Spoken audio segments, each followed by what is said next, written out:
Do you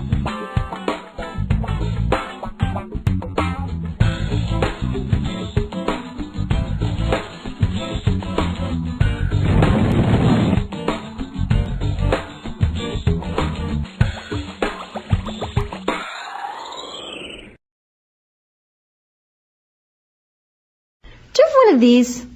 I got a little obsessed with mine. In fact, I got a little obsessed with all my stuff. Have you ever wondered where all the stuff we buy comes from and where it goes when we throw it out? I couldn't stop wondering about that, so I looked it up. And what the textbook said is that stuff moves through a system from extraction to production to distribution to consumption to disposal. All together, it's called the materials economy. Well, I looked into it a little bit more. In fact, I spent 10 years traveling the world, tracking where our stuff comes from and where it goes. And you know what I found out? That is not the whole story. There is a lot missing from this explanation. For one thing, this system looks like it's fine. No problem. But the truth is, it's a system in crisis. And the reason it's a system in crisis is it's a linear system and we live on a finite planet. And you cannot run a linear system on a finite planet indefinitely. Every step along the way, this system is interacting with the real world. In real life, it's not happening on a blank white page. It's interacting with societies, cultures, economies, the environment. And all along the way, it's bumping up against limits. Limits we don't see here because the diagram is incomplete. So let's go back through. Let's fill in some of the blanks and see what's missing. Well, one of the most important things that's missing is people. Yes, people. People live and work all along this system. And some people in this system matter a little more than others. Some have a little more say. Who are they? Well, let's start with the government. Now, my friends tell me I should use a tank to symbolize the government, and that's true in many countries and increasingly in our own. After all, more than 50% of our federal tax money is now going to the military. But I'm using a person to symbolize the government because I hold true to the vision and values the government should be of the people, by the people, for the people. It's the government's job to watch out for us, to take care of us. That's their job. Then along came the corporation. Now, the reason the corporation looks bigger than the government is that the corporation is bigger than the government. Of the 100 largest economies on Earth now, 51 are corporations. And as the corporation has grown in size and power, we've seen a little change in the government where they're a little more concerned in making sure everything's working out for those guys than for us.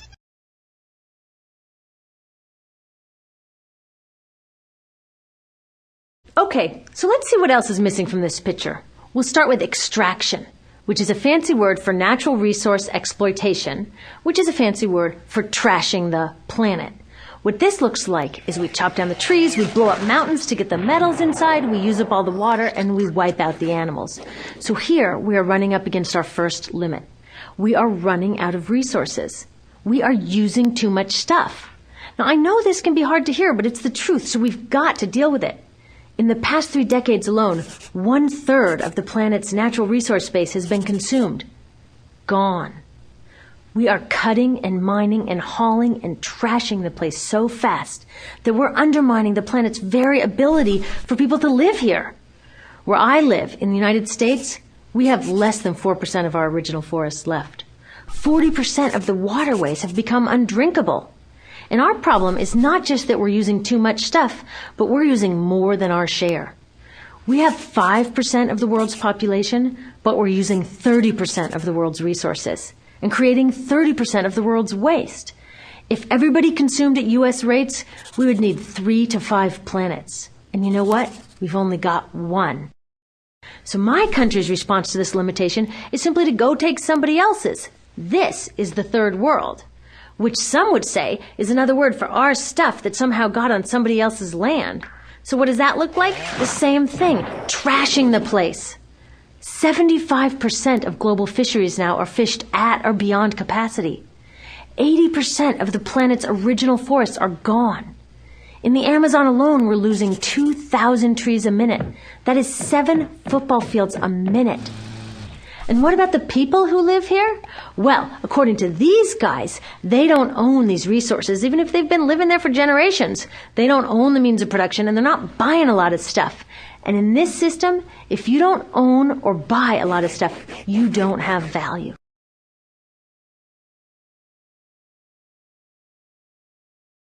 So next, the materials move to production. And what happens there is we use energy to mix toxic chemicals in with the natural resources to make toxic contaminated products. There are over 100,000 synthetic chemicals in use in commerce today.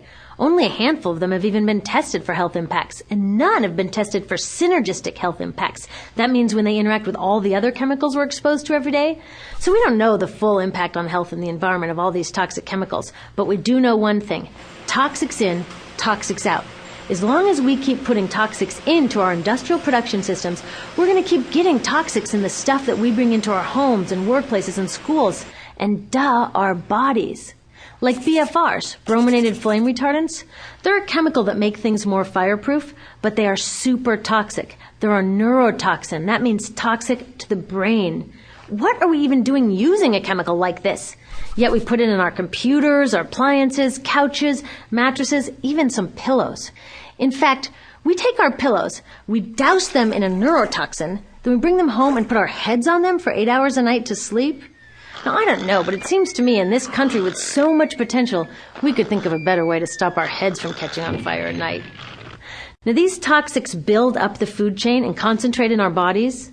Do you know what is the food at the top of the food chain with the highest level of many toxic contaminants? Human breast milk. That means that we've reached a point where the smallest members of our societies, our babies, are getting the highest lifetime dose of toxic chemicals from breastfeeding from their mothers. Is that not an incredible violation? Breastfeeding must be the most fundamental human act of nurturing. It should be sacred and safe.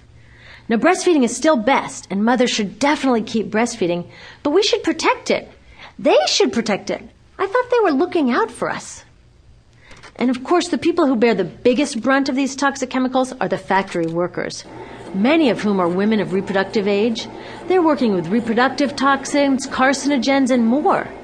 Now I ask you, what kind of woman of reproductive age would work in a job exposed to reproductive toxins except for a woman with no other option? And that's one of the beauties of this system. The erosion of local environments and economies here ensures a constant supply of people with no other option.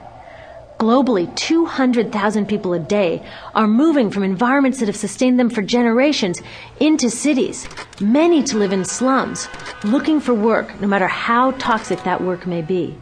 So you see, it's not just resources that are wasted along this system, but people too. Whole communities get wasted. Yep, toxics in, toxics out. A lot of the toxics leave the factories in products, but even more leave as byproducts or pollution. And it's a lot of pollution. In the U.S., our industry admits to releasing over 4 billion pounds of toxic chemicals a year. And it's probably a lot more because that's only what they admit. So that's another limit because yuck, who wants to look at and smell 4 billion pounds of toxic chemicals a year? So what do? Move the dirty factories overseas, pollute someone else's land. But surprise, a lot of that pollution is coming right back at us, carried by wind currents.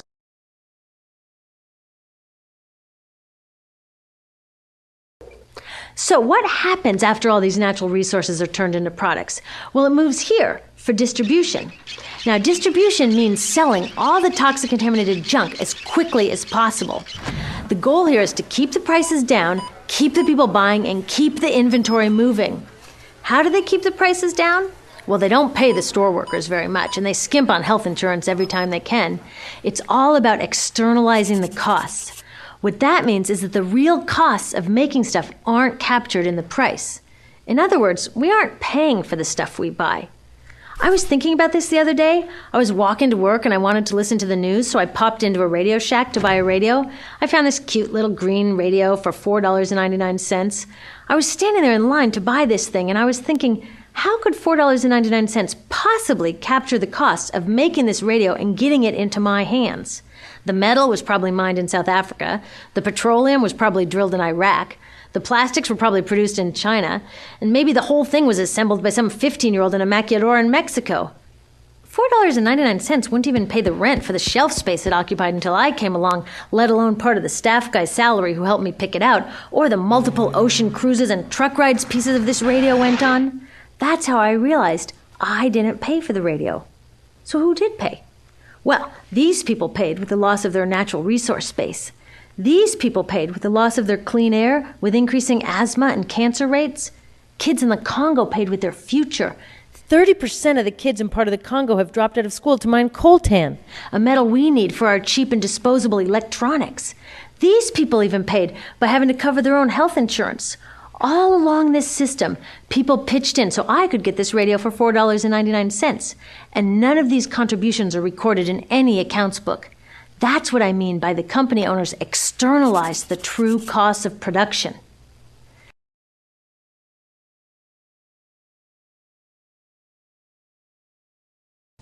And that brings us to the golden arrow of consumption. This is the heart of the system, the engine that drives it.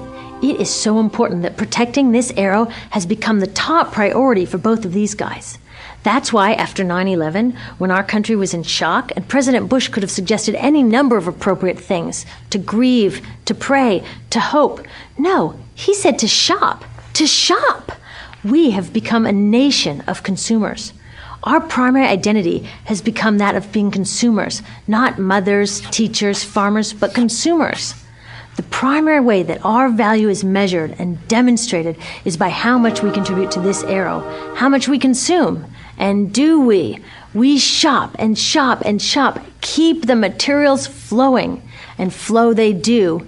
Guess what percentage of total materials flow through this system is still in product or use 6 months after their date of sale in North America? 50%? 20? No, 1%. 1. In other words, 99% of the stuff we harvest, mine, process, transport, 99% of the stuff we run through this system is trashed within 6 months. Now, how can we run a planet with that level of materials throughput? It wasn't always like this. The average U.S. person now consumes twice as much as they did 50 years ago. Ask your grandma. In her day, stewardship and resourcefulness and thrift were valued. So how did this happen? Well, it didn't just happen. It was designed. Shortly after World War II, these guys were figuring out how to ramp up the economy. Retailing analyst Victor Lebeau articulated the solution that's become the norm for the whole system. He said, our enormously productive economy demands that we make consumption our way of life, that we convert the buying and use of goods into rituals, that we seek our spiritual satisfaction, our ego satisfaction in consumption. We need things consumed, burned up, replaced, and discarded at an ever-accelerating rate. President Eisenhower's Council of Economic Advisors chairman said that the American economy's ultimate purpose is to produce more consumer goods. More consumer goods? Our ultimate purpose? Not provide health care or education or safe transportation or sustainability or justice? Consumer goods? How did they get us to jump on board this program so enthusiastically? Well, two of their most effective strategies are planned obsolescence and perceived obsolescence. Planned obsolescence is another word for designed for the dump. It means they actually make stuff to be useless as quickly as possible, so we'll chuck it and buy a new one. It's obvious with things like plastic bags and coffee cups, but now it's even big stuff. Mops, DVDs, cameras, barbecues even, everything. Even computers. Have you noticed that when you buy a computer now, the technology is changing so fast that in just a couple of years, it's actually an impediment to communication? I was curious about this, so I opened up a big desktop computer to see what was inside. And I found out that the piece that changes each year is just a tiny little piece in the corner. But you can't just change that one piece because each new version is a different shape. So you gotta chuck the whole thing and buy a new one. So I was reading industrial design journals from the 1950s when planned obsolescence was really catching on. These designers are so open about it. They actually discuss how fast can they make stuff break that still leaves the consumer having enough faith in the product to go out and buy another one. It was so intentional. But stuff cannot break fast enough to keep this arrow afloat. So there's also perceived obsolescence. Now, perceived obsolescence convinces us to throw away stuff that is still perfectly useful. How do they do that?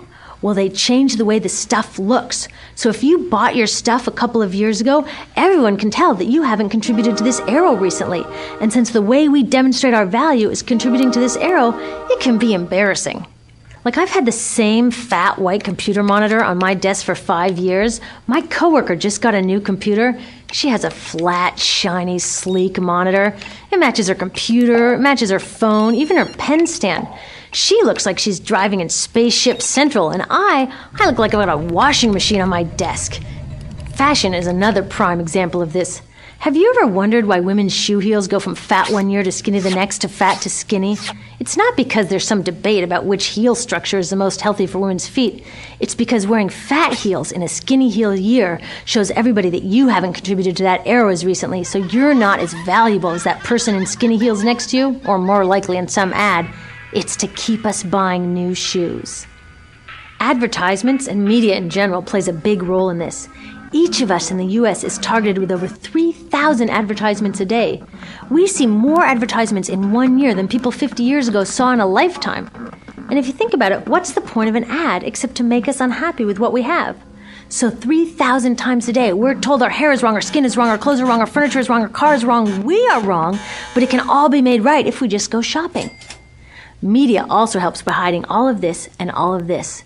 So the only part of the materials economy we see is the shopping. The extraction, production, and disposal all happens outside of our field of vision. So in the U.S., we have more stuff than ever before, but polls show that our national happiness is actually declining. Our national happiness peaked in the 1950s, the same time that this consumption mania exploded. Interesting coincidence. I think I know why. We have more stuff, but we have less time for the things that really make us happy. Friends, family, leisure time. We're working harder than ever. Some analysts say we have less leisure time than any time since feudal society. And do you know what the two main activities are that we do with the scant leisure time we have? Watch TV and shop. In the U.S., we spend 3 to 4 times as many hours shopping as our counterparts in Europe do. So we're in this ridiculous situation where we go to work, maybe 2 jobs even, and we come home and we're exhausted, so we plop down on our new couch and watch TV, and the commercials tell us you suck, so you gotta go to the mall to buy something to feel better, and then you gotta go to work more to pay for the stuff you just bought, so you come home and you're more tired, so you sit down and you watch more TV, and it tells you to go to the mall again, and we're on this crazy work, watch, spend treadmill, and we could just stop.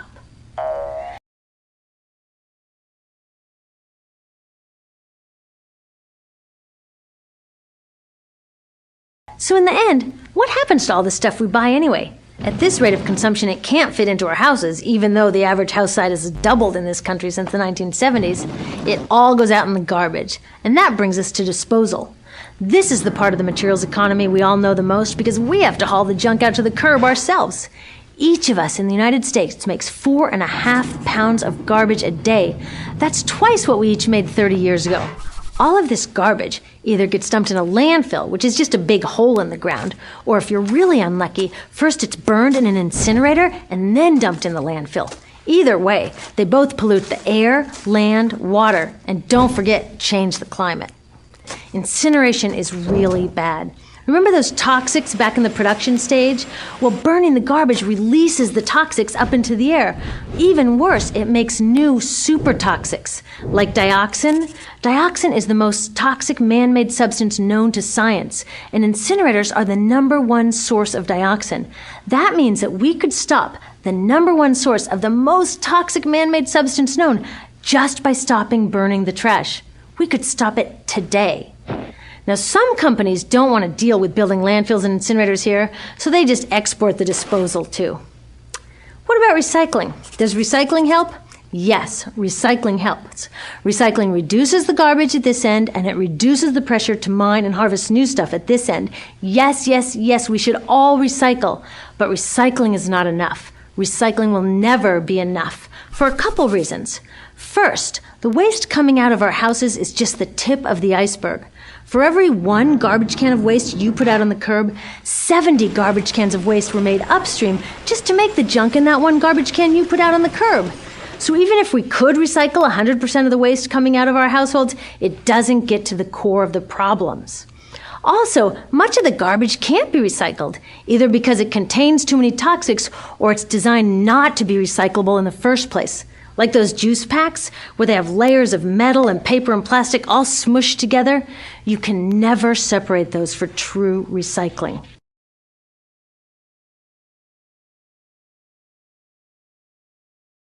So you see, it is a system in crisis.